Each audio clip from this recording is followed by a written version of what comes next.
Hari ini berakhirlah drama lelongan Banglo Nur Sajat ni lah. Daripada reserve price 3 juta, depa bid ada 4 pembida, akhirnya dapat terjual dengan harga 3.7 juta lah. So benda ni sangat panjang. So saya rasa ini pun dah lelongan yang ke berapa dah. Pada tahun 2021, Sajat ni berpindah ke Australia lah.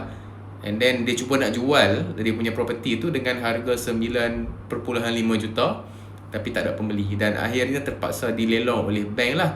So masa mula-mula bank buat lelongan yang pertama tu, harga reserve price bermula daripada 5.2 juta, tapi tak ada pembeli, lelongan gagal.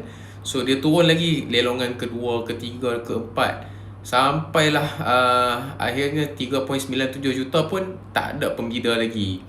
And then turun lagi untuk lelongan yang kelima, 3.4 juta pun tak ada lagi, harga dah cukup-cukup murah dah.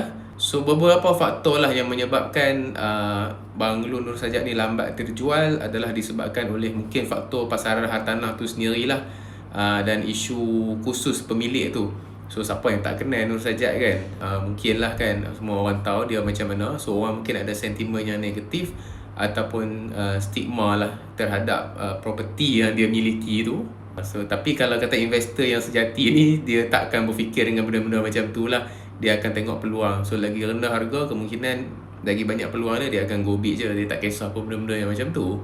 Faktor segmen banglo tu sendiri disebabkan oleh segmen orang kaya lah. Rumah yang besar, rumah yang mewah. So jaranglah dapat pembida sebab dia punya kos untuk pemilikan tu tinggi, penyelenggaraan pun tinggi.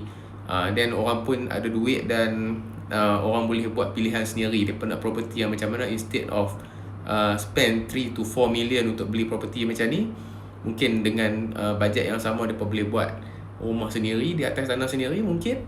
So macam itulah drama lelongan rumah Sajat ni.